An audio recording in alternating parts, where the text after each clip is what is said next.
Hi, how are you guys? Welcome again with me, Paul Tapan Challenge tomorrow. Today in Knowledge Management System, I will highlight to you about knowledge creation. In detail, I will explain to you about knowledge, model CC, jenis knowledge, dua dimensi dari knowledge creation, dan metode apa saja dalam penciptaan pengetahuan. Sebelum kita masuk lebih dalam, alangkah baiknya kita mengetahui apa itu knowledge. Menurut pendapat Nonaka dan Takeuchi mengatakan bahwa knowledge adalah proses manusia yang dinamis di mana ada pembenaran kepercayaan pribadi terhadap kebenaran. Maksudnya adalah knowledge ini juga relatif terhadap situasi tertentu. Jadi tanpa sebuah konteks, hanya berupa informasi saja itu bukan knowledge. Dalam perusahaan, knowledge diperoleh dari individu-individu atau kelompok orang-orang yang mempunyai pengetahuan atau kadangkala dalam rutinitas perusahaan. Knowledge ini diperoleh dari media dengan data dan informasi yang terstruktur seperti buku dan dokumen. Sekarang kita akan membahas tentang jenis knowledge. Jenis knowledge ada dua, yaitu tacit dan explicit knowledge. Tacit knowledge meliputi model mental, kepercayaan atau beliefs, dan persuasi dari setiap pekerja. Tacit knowledge ini ada di dalam individu dan sulit diekspresikan dengan kata-kata. Dalam kebanyakan organisasi, tacit knowledge ini jarang dibagikan atau dikomunikasikan. Oleh karena itu, knowledge ini akan hilang manakala individu yang memilikinya meninggalkan organisasi. Tacit knowledge juga dapat dipandang sebagai knowledge yang terdapat di dalam budaya organisasi. Misalnya, motivasi dan kemampuan adaptasi yang ditunjukkan oleh pekerja yang bekerja pada suatu budaya perusahaan tertentu, termasuk gagasan, persepsi, cara berpikir, wawasan, keahlian, kemahiran, dan sebagainya. Lalu yang kedua yaitu explicit knowledge. Explicit knowledge adalah knowledge yang dapat dibagikan dan dikomunikasikan kepada orang lain. Explicit knowledge dapat diungkapkan dengan kata-kata dan angka, disebarkan dalam bentuk data, spesifikasi, maupun bisa juga teman-teman dalam bentuk buku petunjuk. Jadi sebagian besar perusahaan itu telah melakukan proses pengolahan knowledge melalui pengambilan atau capturing, penyimpanan atau storing, dan diolah dalam suatu sistem atau teknologi operasi tertentu sehingga tersedia dan dapat digunakan oleh semua anggota perusahaan. Contoh dari knowledge explicit ini adalah contohnya manual, buku, laporan, dokumen, surat, dan sebagainya. Nah, ada pendapat dari Nonaka dan Takeuchi menyatakan bahwa pengetahuan diciptakan melalui interaksi antara manusia dan struktur lembaga sosial. Maksudnya di sini adalah penciptaan pengetahuan merupakan proses sintesis melalui organisasi yang berinteraksi dengan individu dan lingkungan yang merupakan interkoneksi antara agen dan struktur yang membuat proses pengetahuan terjadi sebagai interaksi dinamis antara individu ke masyarakat. Nah, ini merupakan proses knowledge creation yang terdiri dari proses sosialisasi, proses eksternalisasi, proses kombinasi, dan proses internalisasi. Berikut ini penjelasan keempat proses knowledge creation. Yang pertama, proses sosialisasi merupakan proses yang paling dasar dalam melakukan penyebarluasan suatu pengetahuan. Pada proses sosialisasi terjadi interaksi sosial antara individu sehingga terjadi interaksi antara pengetahuan tacit. Yang kedua, proses eksternalisasi. Proses eksternalisasi merupakan proses pengubahan atau penerjemahan pengetahuan dalam bentuk tacit menjadi pengetahuan yang eksplisit atau nyata, umumnya dalam bentuk tulisan ataupun gambar. Proses eksternalisasi tersebut dapat membantu pengubahan tacit seseorang ke dalam bentuk pengetahuan eksplisit yang dapat dipahami dengan mudah oleh orang lain.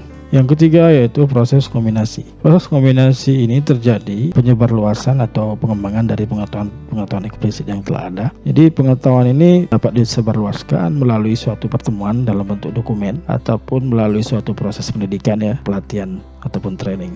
Pengetahuan di kombinasi ini dapat dikembangkan lebih lanjut dengan menggabungkan atau mengolah berbagai pengetahuan dan dapat juga mencakup data atau informasi yang telah ada sehingga didapatkan ataupun dihasilkan suatu pengetahuan baru. Yang keempat yaitu proses internalisasi. Proses internalisasi ini terjadi karena ada perubahan pengetahuan eksplisit menjadi pengetahuan tacit. Jadi umum dilakukan melalui proses belajar ataupun pengalaman yang dilalui oleh setiap individu. Oke? Lalu selanjutnya kita akan membahas tentang komunitas Komunitas ini merupakan media yang sangat cepat dalam transfer knowledge ataupun penciptaan knowledge baru Nah, adapun jenis-jenis dari komunitas yaitu yang pertama yaitu chatting, yang kedua community of interest, yang ketiga community of practice, yang keempat itu community of purpose. Chatting ini merupakan media yang sangat populer di internet sebagai tempat para anggota komunitas dapat melakukan percakapan ringan. Lalu konten pembicaranya biasanya tidak terlalu fokus pada masalah tertentu, sehingga lebih cenderung membangun hubungan antar personal. Lalu ada community of interest. Community of interest merupakan komunitas yang membahas pembicaraan yang lebih mendalam dan sudah membicarakan topik-topik tertentu tapi masih dalam domain yang sama. Oke. Lalu selanjutnya adalah community of practice. Community of practice merupakan komunitas yang anggotanya sudah melakukan pertukaran pengetahuan dan penerapan. Misalnya, bagaimana mengoperasikan aplikasi tertentu ya, atau bagaimana menjual suatu produk kepada klien ya secara spesifik. Yang terakhir yaitu community of purpose. Community of purpose ini adalah komunitas yang sudah ditetapkan oleh perusahaan yang menaunginya ya. Tujuannya untuk mencapai target-target tertentu. Oke, berikut adalah 2 dimensi dari knowledge creation, teman-teman. Pada bagian ini ya, dikembangkan suatu kerangka dasar pengetahuan yang diintegrasikan ke dalam teori knowledge creation dalam sebuah perusahaan. Kerangka dasar tersebut terdiri dari 2 dimensi, yaitu epistemologi dan ontologi.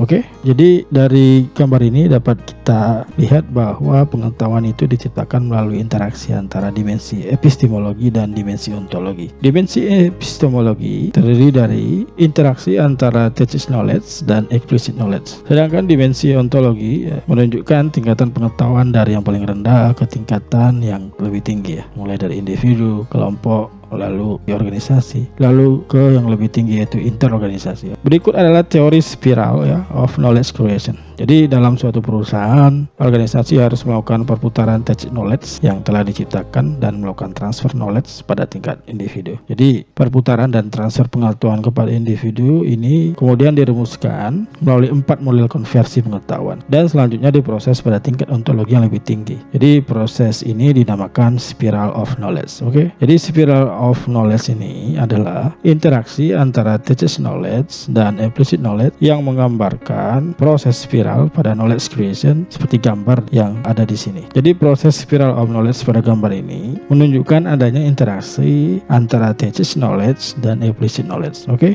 Jadi bagaimana metode penciptaan pengetahuan itu dibuat? Metode penciptaan pengetahuan itu dapat dilakukan dengan 5 tahap ya. Yang pertama yaitu acquisition, yang kedua dedicate resources, yang ketiga yaitu teamwork, yang keempat adaptation, yang kelima itu network. Secara detail ya, acquisition itu merekrut individu yang telah memiliki intangible asset sesuai dengan kebutuhan organisasi. Intangible asset tersebut diharapkan dapat memberikan skill dan pengalaman anggota untuk dikembangkan dalam organisasi. Lalu yang kedua yaitu dedicate resources. Dedicate resources yaitu menciptakan suatu unit kerja tertentu yang bertanggung jawab terhadap pengembangan pemikiran atau ide-ide baru. Contohnya, pembentukan atau pengembangan divisi dalam sebuah perusahaan ya. Jadi dedicate resources ini merupakan bukti adanya unit kerja dalam sebuah organisasi atau komunitas atau perusahaan. Contohnya seperti ini teman-teman. Jadi di sebuah organisasi atau komunitas ini mempunyai struktur organisasi yang diketuai oleh si A, lalu dibawahi oleh wakil ketua, lalu ada bendahara, ada sekretaris,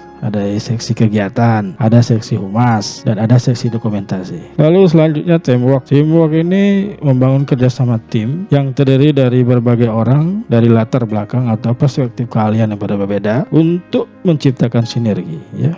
Jadi teamwork ini merupakan fusion teman-teman, yaitu membangun kerjasama yang terdiri dari berbagai orang dan perspektif keahlian yang berbeda untuk menciptakan sinergi. Contohnya ya, dari teamwork ini mengundang tamu ataupun mengundang pengajar yang expert dari luar komunitas, ataupun kegiatan dengan menghadirkan orang-orang yang ahli di bidang tertentu ya, atau bisa juga berkolaborasi dengan orang-orang yang memiliki kemampuan yang tidak kita miliki ya. Selanjutnya ada adaptation. Adaptasi ini merupakan hal untuk melakukan penyesuaian terhadap perkembangan pasar. Jadi hal ini terutama sangat membutuhkan manpower yang mampu menyerap dan memanfaatkan new knowledge dan skill secara tepat. Jadi contohnya seperti ini teman-teman. Untuk mengirim karya agar dapat diterbitkan di suatu media, pertama-tama kita harus mengetahui selera dari media-media tertentu ya. Untuk mengetahui selera media-media tertentu, sebaiknya kita harus banyak membaca media-media, kemudian menganalisisnya sendiri, sehingga apabila kita ingin menerbitkan karya